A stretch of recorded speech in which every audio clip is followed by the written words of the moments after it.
नमस्कार,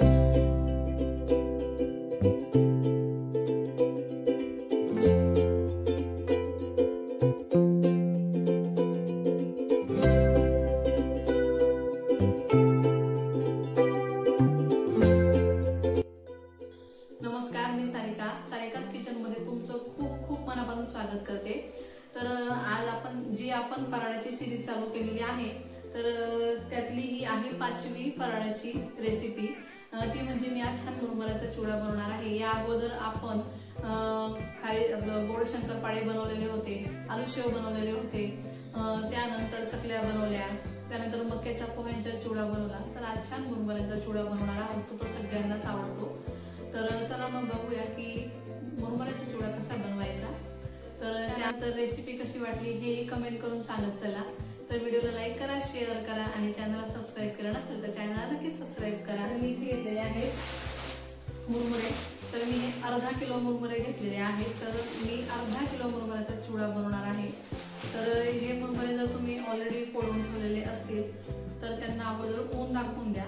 2 ते 3 तास उन्हात ठेवा, छान कडक उन्हामध्ये, छान होऊन जातील कुरकुरीत। जर तसंही नसेल करायचं तर तुम्ही त्याला कढईमध्ये भाजून घेऊ शकता चिवडा बनवायच्या अगोदर। तर मी हे पॅकच ठेवलेले होते, तर मी याला आता फोडेल। तर हे छान कुरकुरीत आहे किंवा कसे आहेत हे मी तुम्हाला दाखवते, पण पॅक चिवडा हा छान कडकच निघतो, कुरकुरीत निघतो। चला तर मग रेसिपीला सुरुवात करूया। तर अगोदर हे मुरमुरे गाळून घ्यायचे आहेत आणि मग त्यानंतरच त्यांना वापरायचे। आणि चिवडा बनवायला काय काय साहित्य लागणार आहे तर तेही आपण बघून घेऊया। तर मी इथे त्यात थोडे मकईचे पोहे सुद्धा वापरणार आहे, याने पण छान चव येते। त्यानंतर लागणार आहे बडीशोप, कढीपत्ता, शेंगदाणे, खोबरं, हळद, लाल मिरची पावडर आणि थोडी हिरवी मिरची घेतलेली आहे। त्यानंतर साखर, जिरं घेतलेलं आहे, चवीनुसार मीठ आणि हे घेतलेलं आहे निंबू पावडर। गोड आंबट चिवडा थोडा छान वाटतो। तर आता एवढा आपल्याला मसाला लागणार आहे। तर मी आता अगोदर मुरमुरे गाळून घेते।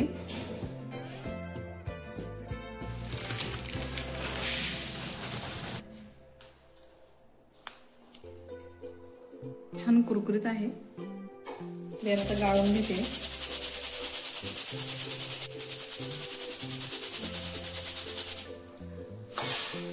तर हे बघा असं निघतं ना, म्हणून थोडंसं गाळून घ्यायचं। तर आता हे सर्व गाळून झालेले आहे, तर मी त्याला या मोठ्या तगारीत टाकून घेते, म्हणजे व्यवस्थित मिक्स करता येईल।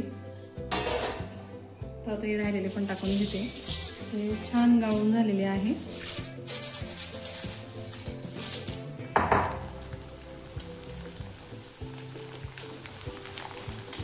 तर अगोदर छान मक्की पोहे तळून घ्यायचे आहेत।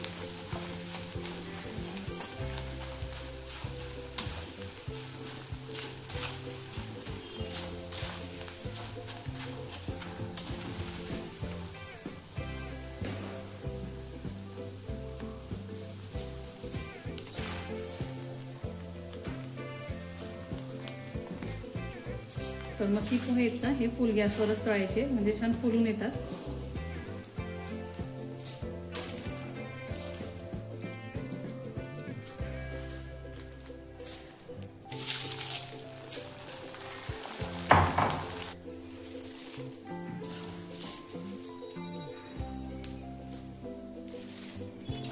तर मी इथे साखर बारीक करून घेतलेली आहे आणि ही मुरमुऱ्यांमध्ये जी डाळ टाकतो ती डाळ, आणि हे आलू शेव आहेत, हे मी आता घरीच बनवलेले आहेत। तर तेच शेव आहेत, छान कुरकुरीत आहे, अजिबात वातळे नाही झालेले आहेत। याची रेसिपी ऑलरेडी मी अपलोड केलेली आहे, तर तुम्ही नक्की बघून घेऊ शकता। चला तर मग आता आपण अगोदर शेंगदाणे तळून घेऊ, हिरवी मिरची तळून घेऊ, डाळ, खोबरं हे सर्व आपण तळून घेऊ। मक्कीचे पोहे, आता हे मक्कीचे पोहे हे तळून झालेले आहेत। तर आता आपण बाकीचं साहित्य तळून घेऊ। तर मी ते शेंगदाणे टाकून घेते।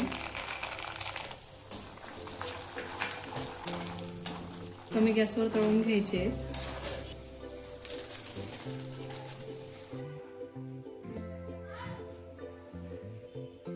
तर आता एक खोबरंही तळून झालेलं आहे.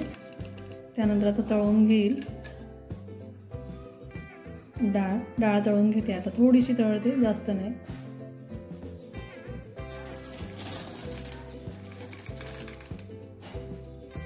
तर ही मिरची पण आता तळून झाली, अगदी थोडीच टाकली मी. तर आता आपण बाकीचे मसाले तळून घेऊ. तर मी आता याला मिक्स करून घेते जरा.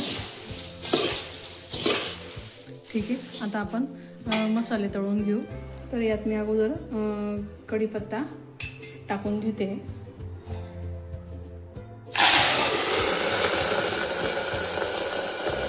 असं तेल उडतं म्हणून पटकन झाकून द्यायचं.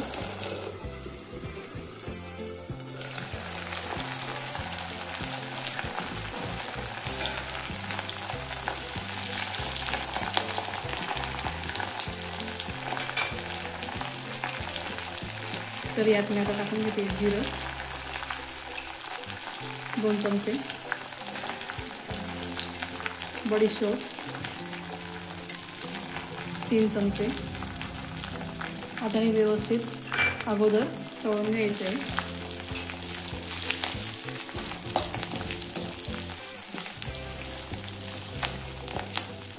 तर आता यात टाकून घ्यायचं आहे हळद,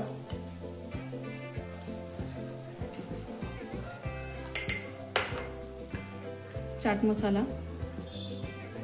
अर्धा चमचा, मिरची पावडर 2 चमचे आणि अजून थोडा अर्धा चमचा. काश्मीरी मिरची पावडर आहे म्हणून तिखट नाही एवढं. त्यानंतर मीठ 1.5 चमचा टाकून घेतलेला आहे. त्यानंतर ही साखर पूर्णच टाकून घेते. तर आता छान मिक्स करून घ्यायचं आहे.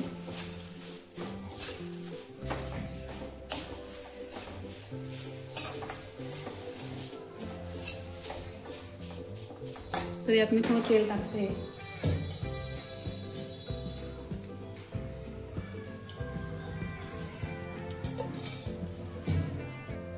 कारण हा मसाला छान तळला जायला पाहिजे. तर याला कमी गॅसवर तळू देऊ आपण. तर तुम्ही बघू शकता की हा मसाला आता छान तळून झालेला आहे. कमी गॅसवरच तळलेला आहे मी त्याला. तर मी आता मुरमुऱ्यांमध्ये टाकून घेते.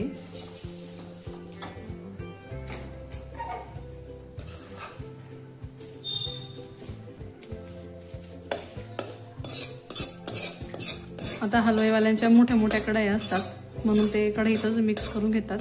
जर तुमच्याकडे मोठं पातेलं वगैरे असेल तर तुम्ही त्यातही मिक्स करून घेतलं तरी चालेल, काही हरकत नाही. तर मी आता हे कढईत मसाला आहे म्हणून त्याला पुसून घेते आणि काढून घेते. परत थोडं टाकून घेते.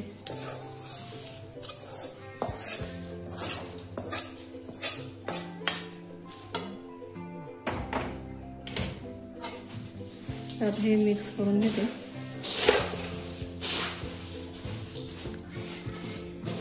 तेलात सर्व मसाले तळून घेतो ना म्हणून मुलांना छान कलर पण येतो.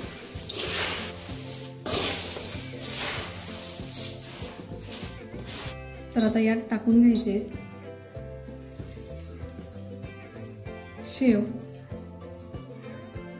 हवं तर तुम्ही यात जे रेडीमेड फरसाण मिळतं ना तेही टाकू शकता.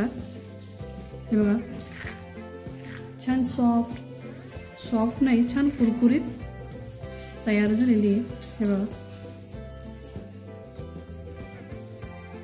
तर मी लागेल तशी शेव टाकून घेते.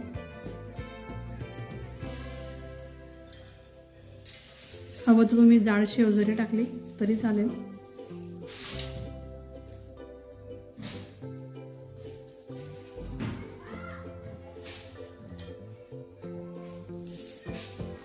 बघा इझी तुटते.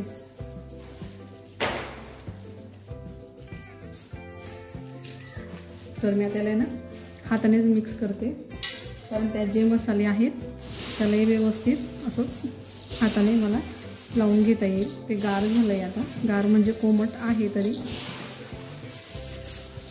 तर मुरमुऱ्यांना पण छान कलर आलेला आहे.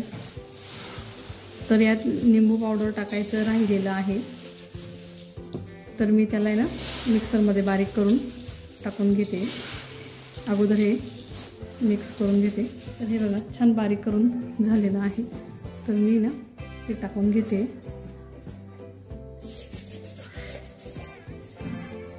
तर निंबू पावडरच्या जागेवर तुम्ही आमचूर पावडर जरी टाकलं तरी चालेल. तर मी याला हाताने छान मिक्स करून घेते.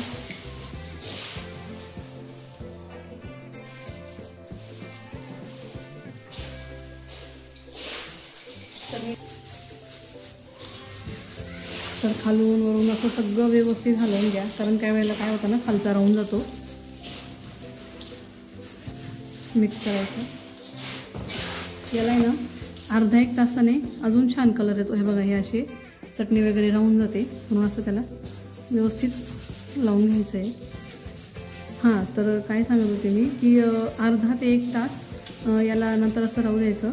त्याने अर्धा एक तासाने परत असं मिक्स करायचं, मग छान कलर येतो.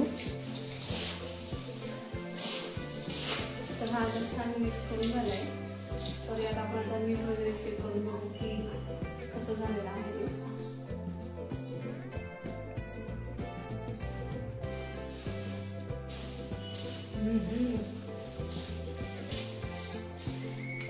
खूप छान झालेलं आहे. मीठ, साखर, मसाले त्याचं प्रमाण अगदी बरोबर आहे. पण तुम्हाला अजून काही मसाले जर ॲड करायचे असतील तर तुम्ही करू शकता.